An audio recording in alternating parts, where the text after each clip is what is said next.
ka National Commission for Women NCW kalashim khia halor kawai ka jingja kabakawai ka longkmi kabala shathang halau tengah jongka ha West Khasi Hills District kadukot ka NCW ka kong Delina Khongdup haringkat kidukot ka Meghalaya Commission for Women kilalej banchungo ekane ka longkmi ha Civil Hospital Shillong kate ka longkmi menta kadang sha sumar namar ka jing shathang hakamet kabala hap haka kerdan kabalai ka kong khongdup kala penti kena ba en sale da ka bating e bat unong le dusman ye kane ka longkmi un man e ka jing e kat kum ki kandan an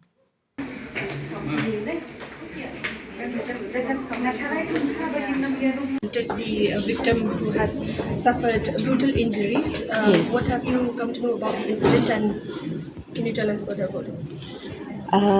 See, these incidents happen in the month of September, and the victim has been suffered from a very long time. She suffered this domestic violence from a very long time. I came to know after I interacted with her mother that 5 years ago also he hit his daughter along with her, and that's compelled her to complain to the police station. But they are not aware whether the FIR has been filed or not against her husband. But she has been keeping quiet for these years for the reason best known to her. But yes, I spoke to her mother, and I also told her that she should raise their voice.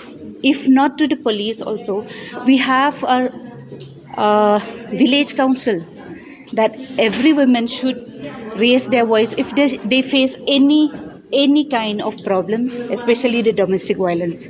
I know everybody has their own personal things or personal their opinion on this, but I would like to encourage every woman who face this type of violence, this type of domestic violence especially, they should come forward and raise their issue, raise their voice against this violence.